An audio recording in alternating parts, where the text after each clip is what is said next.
Chapter 10. Sparkle woke to the feeling of the warm sun on her fur. She rolled over, stretched, and opened her eyes. The bright green leaves and blue sky were overhead of her.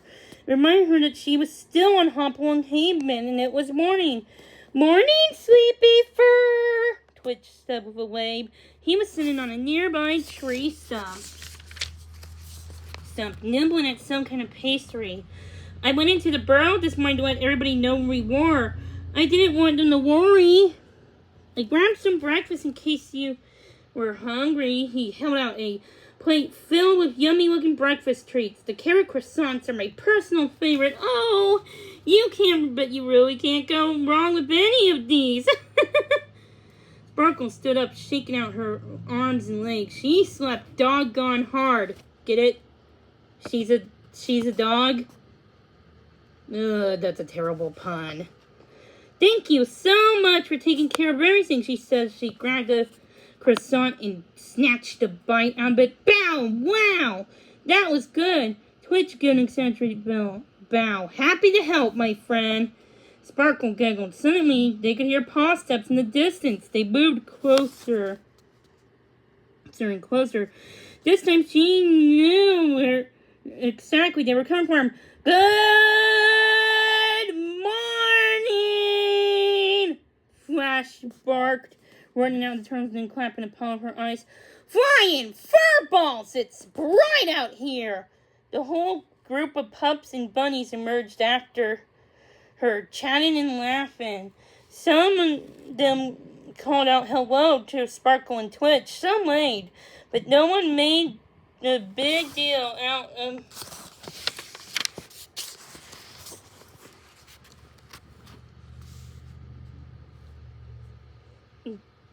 Sparkle had left the burrow. Thank goodness. Glitter walked over to her and gave her a tight hug. "Hey, is everything okay?" she asked quietly. Sparkle smiled and nodded. "Totally pup-tastic. Thanks." Mrs. Horn placed a paw on Sparkle's shoulder. "I'm glad to hear it," she said, her gentle eyes twinkling. "New things can be scary sometimes, but I'm proud of you figuring out a safe situation that helped you feel comfortable. I think your parents would be very proud of you as well." "Belly spoon?" Miss McBun asked the group. "Paws rested?" The pups and bunnies all nested. "All right, then it's time to head to the docks." The whole group let out a loud groan. Miss McBun laughed. "I'm glad you all had a fun visit, but don't worry, we'll do it again soon." And with that, the group hopped off and trotted out of the woods, down to the path of the water's edge. Sparkle thought the water was more of a brilliant blue today than she had seen it. It was calm, flat, and glinted like diamonds in the morning sunshine. As they approached the docks, a familiar foghorn sounded. As everyone jumped at her fur, even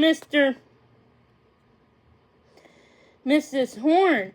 Then they all dissolved the giggles. Captain Salty Paws waved to them from the ferry, and a big gruff smile was on his gruff snout. "We thank ye, bunnies of Hopalong Haven, for such a magical visit," Mrs. Horn announced once the laughter died down. And even though we have to go, this is a goodbye. It's more like see you later. The pups and bunnies all exchanged happy hugs. Twitch gave Sparkle a big squeeze. Aww. "If I come and visit Puppy Paw Island, will you help me be brave? I'm not used to chewing on dog bones or running after tennis balls all day." He winked. Sparkle giggled. "That's not what we do there," she wolfed. "But yes, come visit. I'll give you a top dog tour and teach you about what dogs do." Twitch did a backflip. "Yay! It's a deal." The pups waved to their friends as they followed Mrs. Horn and Mr. Magic Tail onto the ferry. "Welcome aboard, pups," Captain Salty Paw greeted them. Are ye ready to roll down the Royan seas?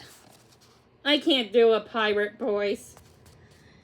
Sparkle and her friends just stared at them. I think he means ready to set sail, Twinkle said, rolling her eyes.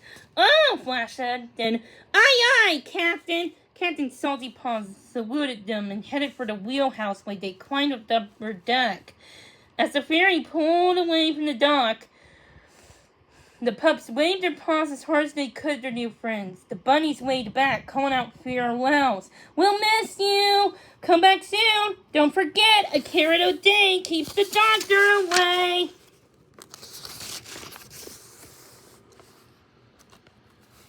The last one was Cutiecorns. As Hopalong Haven faded into the distance, Mrs.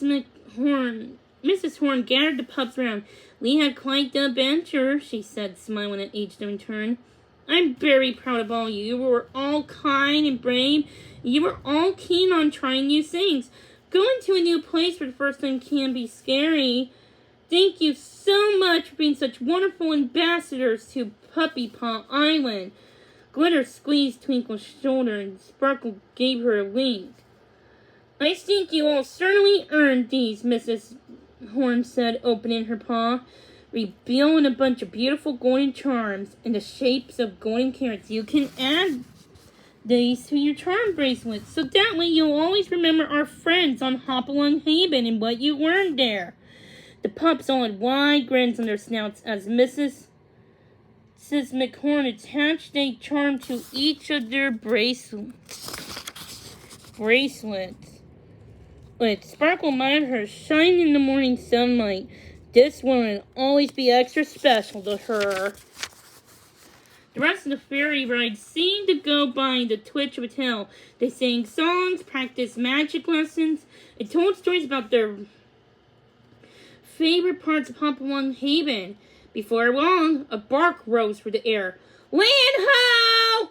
Flash wolfed as she pointed towards the ferry. Sure enough, a familiar paw-shaped island had just come into the view on the horizon. A warm feeling spilled Sparkle from in her ears to her tail. Puppy Paw Island! Twinkle stepped up next to Sparkle and leaning on the ferry railing. That was a treat-roughic adventure, but it's good to be home, isn't it? Sparkle put a paw around her friend's shoulders. You bet your bark it is! Done! And that was such a fun story. I love stories about dogs. And stories about Christmas.